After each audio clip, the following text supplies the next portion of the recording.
2 წლის წინ ქალიშვილი მშობლების კურთხევის გარეშე მე საშინელი წინააღმდეგი ვიყავი.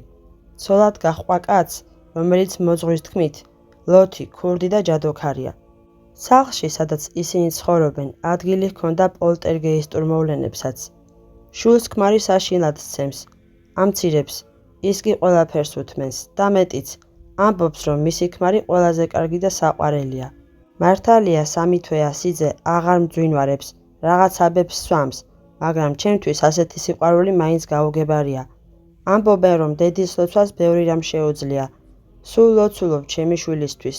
ყველგან ვიხსენიებ მის სახელს, მაგრამ რატომღაც შედეგი არ ჩანს. უკვე ეჭიმეპარება, რომ იმ კაცისაგან ოდესმე დაიხსნის თავს. თქვენი სიძე რომ დამშვიდ და უკვე კარგია, იქნებ ეს მისი გამოსწორების დასაწყისია.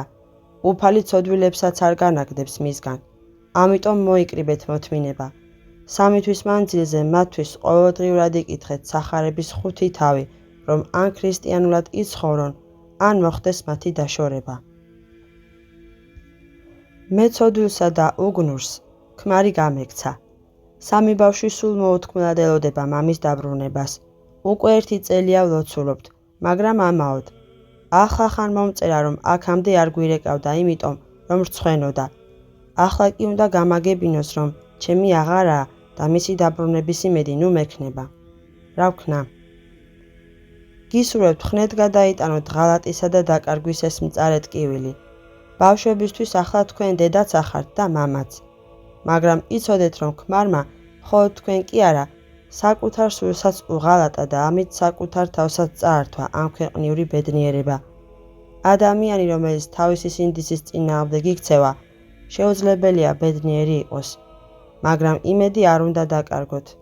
სანთლის ალივით პატარაც რომ იყოს იგი. ილოცეთ, ღმერთს სასწაულის მოხდენა შეუძლია. ხოლო თუ თქვენი მეუღლე ამის ღირსი არ იქნება, თქვენი ლოცვა მაინც არ დაიკარგება და უკან დაუბრუნდება თქვენს შვილებს. უკვე 3 წელია, რაც ქმარმა 19 წლის ქორწინების შემდეგ მიმატოვა. ძალიან ვუყვარდი მეც და ბავშვებიც, მაგრამ ბოლო დროს სამსახურში უსიამოვნებების გამო ბევრს ვამდა და როგორც აღმოჩნდა, ჩემზე ახალგაზრდა ქალს გადაეყარა, რომელმაც ხელში ჩაიგდო იგი. დღემდე ვერ გადამიტანია ეს შოკი. ჩემი გრძნობები ხომ წრფელი იყო. განა შეიძლება გაქრეს ნამდვილი სიყვარული. ყველა ამბობს, რომ ორივეს ჯადო გაგვიკეთეს. მირჩიეთ, როგორ გამოვიდე ამ მდგომარეობიდან. ფსალმუნში წერია: ნუ ესავთ თავართა ძეთა კაცთასა, ყოველი კაცი ცრუ არს. ვინც ზედმეტად დაჯერებულია ადამიანში, მას ხშირად იმედგაცრუება და ფსიქიკური შოკი ელოდება. გისურვებთ ქრისტიანული მხნეობით გადაიტანოთ ეს განსაცდელი. ილოცეთ და იქონიეთ იმედი. მომავალი გიჩვენებთ, რა როგორ იქნება. ჯადოს შემთხვევაში ევედრებია მღვდელმოწამე კვიპრიანესა და მოწამე იუსტინას. ბავშვობიდან ვიცნობ ჩემს მეუღლეს. 24 წელია ქორწინებაში ვართ. ოღონდ ჯვარი დაწერილი არ გვაქვს. ბოლო 6 წელია ჩვენი ცხოვრება წამებად იქცა. არც თავიდან გქონდა აწყობილი ურთიერთობები, მერე ჭკუა ვისწავლეთ და ერთმანეთს კარგად ვუგებდით. სადაც საჭირო იყო, მე ვუთმობდი და ვჩუმდებოდი. ზოგჯერ კი მეუღლე მითმობდა. უეცრად ყველაფერი მკვეთრად შეიცვალა. ქმარი რამდენიმე დღით სახლიდან იკარგებოდა. როცა ვეკითხებოდი სად იყო, ღიზიანდებოდა და იტყუებოდა. თავდაპირველად თვითონაც არ ესმოდა რა ხდებოდა. ამბობდა, რომ ვერ მიტანს, თუმცა გონებით ხვდებოდა, რომ საქმე ჩემში არ იყო. გრძნობდა, რომ ჭკუიდან იშლებოდა და კითხავთანაც კი მთხოვა წასვლა. ახლა ამ ვითარებას შეეჩვია და უკვირს ჩემი უკმაყოფილება. 1 კვირა შეიძლება სახლში არ მოვიდეს და ეს ნორმალურად მიაჩნია. დასასვენებლადაც მარტო დადის, მაგრამ დაძმური ურთიერთობა, რომელსაც მე ვთავაზობ, მისთვის მიუღებელია. ლოცულობ, სახარებას ვკითხულობ მისთვის, ყველაფერს ვითმენ, მაგრამ განქორწინება ვერ გადამიწყვეტია. კიდევ მაქვს რაღაცის იმედი, თუმცა ქმარს სინანული არ ეტყობა. ამ მსგავსობას ჩვენი 23 წლის ვაჟიც ხედავს. ქმარი ორივეს უცხოებივით გვექცევა, რაც მძიმე ასატანია. შვილიც და მეუღლეც მონათლულები არიან. მაპატიეთ მრავალ სიტყვაობა, მირჩიეთ რამე, სულ დავიბენი. ღვთის დაშვებით ხდება ეს თუ უბრალოდ სუსტინების ყოფის ადამიანი ვარ? მართლაც მძიმეა თქვენი განსაცდელი, მაგრამ კარგია რომ არ ჩქარობთ ქმართან გაშორებას. ამას აზრი აქვს. როდესაც განქორწინებულ მეუღლეებს ახალი ოჯახი შექმნა უნდათ, თქვენ კი როგორც ვხედავ ამ აზრისაგან შორს ხართ. ერთადერთი რაც გწადიათ, გათავისუფლდეთ ყალბი ურთიერთობისაგან, რომელიც უფრო აუტანელია ვიდრე მარტოობა. რადგან ჯვარდაუწერელი ხართ, ეკლესიის წინაშე ვალდებულება არ გაგაჩნიათ და ნებისმიერ დროს შეგიძლიათ განქორწინდეთ მეუღლესთან. აქვე მინდა აღვნიშნო, რომ ზოგს არაეკლესიური ქორწინება, ოფიციალური სამოქალაქო ქორწინება და არასიძვაში თანაცხოვრება რუშობად მიაჩნია. მე ამას მთლიანად ვერ დავეთანხმები. თუმცა უნდა ითქვას, რომ ჯვარდაუწერელ ქორწინებაში ადამიანებს აერთებს არა ღმერთის კურთხევა, არამედ მათი საკუთარი ნება, ერთმანეთზე მიჩვევა, შემდეგ კი ოჯახისადმი მოვალეობის გრძნობა. ფიქრობ, რომ არ უნდა იჩქაროთ განქორწინება, ვიდრე არ ამოწურავთ ყველა შესაძლებლობას. იქნებ მეუღლეს მოსწყინდეს ასეთი უწესე ცხოვრება. შეეცადეთ 2 თვე იკითხოთ წმინდა დიმიტრი როსტოველის 5 ლოცვიანი კანონი. ასევე ღვთისმშობლის სავედრებელი, გარემოცული მრავალთა განსაცდელთაგან. ჩემ მადამ რამდენიმე თვის წინ შემთხვევით შეიტყო, რომ მის ქმარს საყვარელი ჰყოლია, თანაც მეზობელი, რომელსაც დაც იცნობს. ქმარი ჯერ უარყოფდა ამას. შემდეგ კი იმის მტკიცება დაიწყო, რომ მათ შორის სერიოზული არაფერი ყოფილა. მთელი ეს დრო ჩემი და ცდილობდა არ დაენგრია ოჯახი. ქმარი კი ირონიულად ექცეოდა და ყველაფერში იგნორირებას უკეთებდა. ახლა როცა დანაშაული აშკარა გახდა, სიძეს თხოვს ცოლს ყველაფერი დაივიწყოს და თავიდან დაიწყონ ცხოვრება. არ წუნებს, რომ უბრალოდ განტვირთვა უნდოდა დაძაბულობისაგან, მაგრამ ჩემს და აღარ სჯერა მისი. მეორე მხრივ უჭირს ხორციელ სურვილთან გამკლავება. უკვე რამდენიმე თვეა ცოლქური სიახლოვე არ ჰქონიათ. როგორ მოიქცეს? წმინდა ბასილი დიდი იმ შემთხვევაში უკრძალავდა ცოლს განქორწინებას, თუ ქმარი თავის აქციეს შეინანებდა და პირობას დადებდა, რომ აღარ გაიმეორებდა ცოდვას. თუ თქვენი სიძე ნანობს და შენდობას ითხოვს, ფიქრობ დამ უნდა აპატიოს და შეეცადოს მასთან ახალი ცხოვრების დაწყებას. ჩემი და 18 წელია, რაც გათხოვილია, 2 შვილი ჰყავს.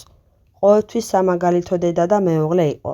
რთულ პერიოდში, როდესაც ქმარი უმუშევარი იყო, ჩემი და დამატებით სამუშაოს ითავსებდა ოჯახი რომ შიმშილისაგან ეხსნა. ამ სიტყვის პირდაპირ მნიშვნელობით.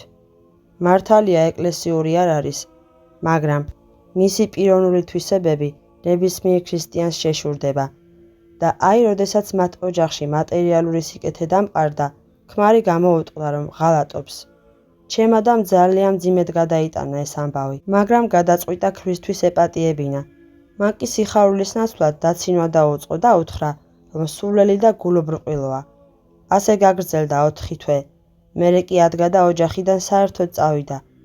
ჩემს დას ასეთი უნამუსობის მიუხედავად ქმარი მაინც ეცოდება და განიცდის სასმელისადმი მის მიდრეკილებას. შვილები წასულები არიან და ჯერჯერობით არაფერი იციან. რას გვირჩევდით? თუ თქვენს დას, მიუხედავად მიყენებული ტკივილისა, მაინც ეცოდება თავისი მეუღლე, ესე იგი მასში ყოფილა რაღაც კარგი, რის გამოც დას ქმარი მაინც უყვარს. ჩემს ცხოვრებაში ბევრი მინახავს, ვისაც უბედურება და სიღარიბე მედგრად გადაუტანია.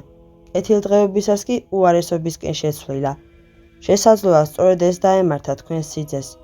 ფიქრობ, რომ დამ უნდა გამოიჩინოს მოთმინება და დაელოდოს სანამ სიტუაცია არ შეიცვლება. ქმარი ან შეინანებს თავის ნამოქმედარს და ოჯახში დაბრუნდება, ან და მისი უსინდისობა იქამდე მივა, რომ დისთვის უფრო იოლი იქნება მისი გულიდან ამოღება და დავიწყება. ქმართან გაყრის მომხრე მშობლებიც არიან და ჩემი მოძღვარიც, მაგრამ მე გული მიკვდება ცალკე მოყენებული წყენისაგან და ცალკე მის და მისი ბრალულის გამო. თუმცა გონებით მესმის, რომ ისინი მართლები არიან. მოძღვარი მეუბნება, რომ არ უნდა შემეცოდოს იგი, რადგან ჩემი დამოკიდებულებით სარგებლობს. როგორც იტყვიან, უკან დასახევი გზა არ მაქვს. ქმარი მთხოვს, რომ დავიბრუნო. ამბობს, რომ გამოსწორდა და ბევრ რამეს მიხვდა. ადრეც მაძლევდა პირობას, რომ ასეთი რამ აღარ გამეორდებოდა. როგორ ფიქრობთ, შეიძლება კიდევ ერთხელ დაუჯერო მას? ჩემი აზრით, ქმარს უნდა მისცეთ იმის იმედი, რომ გამოსწორების შემთხვევაში აპატიებთ. მაგრამ ახლავე შენდობა და მისი მიღება არ შეიძლება, თორემ ეს ჩვეულებაში გადაეზრდება. გარკვეულ ხანს არც განქორწინებაა საჭირო და არც მისი სახლში შემოშვება. მომავალი მისი საქციელის მიხედვით გიჩვენებთ შესაბამის გადაწყვეტილებას. მაგრამ როგორ გავიგო, რომ გამოსწორდა და მისი სინანული გულწრფელია, როგორ განსაზღვრო დროისის მონაკვეთი, რომელიც უნდა მივცე გამოსასწრად. უკვე ერთი თვე გავიდა მას შემდეგ, რაც ყველაფერი შევიტყვე. მშობლები რომ არა, უკვე ნაპატიები მექნებოდა. ადამიანის გამოსწორების ერთ-ერთი მაჩვენებელი მისი შრომისადმი დამოკიდებულებაა. გაიგეთ, მუშაობს თუ არა თქვენი მეუღლე, სამსახურში როგორ იქცევა და დასკვნაც აქედან გამოიტანეთ. როგორ მოვიქცე, როცა ჩემი ქმარი მთელ თავისუფალ დროს სხვა ქალთან ატარებს, მე კი 1 წლის ბავშვი მყავს და უცხო ქალაქში სულ მარტო ვარ. მარწმუნებს, რომ არავის დავუჯერო და მხოლოდ მას ვენდო, მაგრამ მრავალრიცხოვანი ფაქტები საპირისპიროზე მეტყველებენ. უნდა დამიყოლიოს, რომ არ გავეყარო, მაგრამ ამ ყველაფრისაგან ძალიან დავიღალე. მინდა ქვეყნის დასალიერში გავექცე ამ კოშმარს. ერთმა ბერმა კურთხევა მომცა, რომ ჯვარი დავიწერო. მითხრა, რომ ყველაფერი კარგად იქნება და მაჩუქა ღვთისმშობლის ხატი, მშობიარობის შემწე. ერთხანს ამ კურთხევის სითბოთი ვცხოვრობდი, მაგრამ ახლა თითქოს მისი რწმენაც გამიქრა.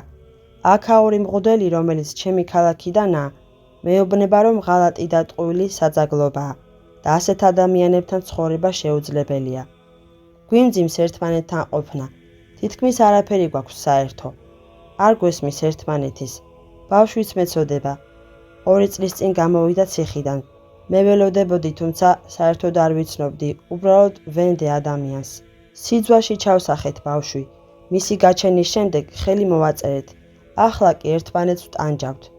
2-ჯერ ვთხოვე ბერს გაშორების უფლება, მაგრამ 2-ვეჯერ უარი მითხრა. ძალიან მინდოდა კიდევ ერთხელ მისი მონახულება, მაგრამ ის განუსაზღვრელი დროით სენაკში დაეყუდა. თქვენი დახმარების იმედი მაქვს. ვის წინაშე ვილოცო, რომ ქმარმა შეძლოს საბოლოო არჩევანის გაკეთება. მას ზურგზე რქიანი სტატუ აქვს გამოსახული. იქნებ ეს ახდენს მის ქცევაზე გავლენას. შეეცადეთ ბერს, რომელმაც ჯვრისწერის კურთხევა მოგცათ, წერილობით მაინც მიმართოთ და კიდევ ერთხელ აუხსნათ შექმნილი ვითარება. იმ შემთხვევაში, თუ კურთხევისაგან არ გაგათავისუფლათ, გარკვეული დრო კიდევ უნდა მოიცადოთ. თქვენს ქმარს ზურგზე სატანა აქვს გამოსახული, რის გამოც ბოროტი ძალების გავლენის ქვეშ იოლად ექცევა. ამიტომ ტატუს მოცილებით ქმარი ამ დემონური ჭირისაგან გათავისუფლდებოდა. მაპატიეთ, რომ გარკვეულ პასუხს ვერ გწერთ, მაგრამ არსებობს წესი, რასაც ერთი მოძღვარი შეკრავს, მეორე ვერ დახსნის. გარდა ამისა, მე არ ვიცი თქვენი მოძღვრის სულიერი სიმაღლე, იქნებ ის კეთილდასასრულს ჭვრეთს, ან როგორც ადამიანი ცდება. რაც შეიძლება ხშირად იკითხეთ წმინდა ნიკოლოზის დაუჯდომელი და ევედრეთ მას, რომ გაგიწიოთ დახმარება.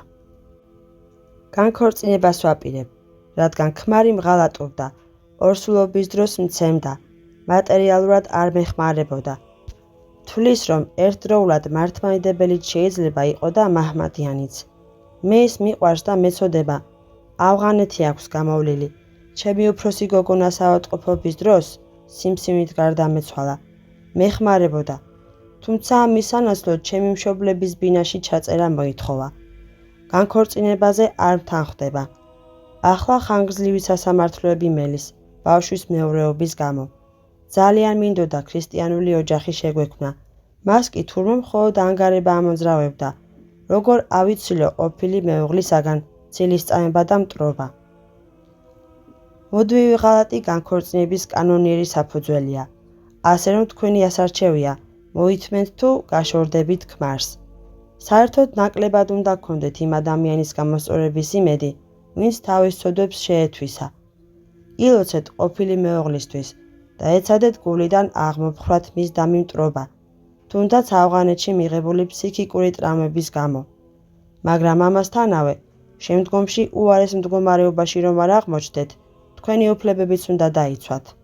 რაც შეეხება ცილისწამებას, შეეცადეთ ნაკლები ყურადღება მიაქციოთ მას, ან მიიღოთ იგი ადრე ჩადენილ ცოდვებზე დადებულ ეპიტიმიად. ევედრეთ წმინდა მღვდელმთავარ ნიკოლოზს, რომ დაგიფაროთ ყოველგვარი განსასწრელისაგან.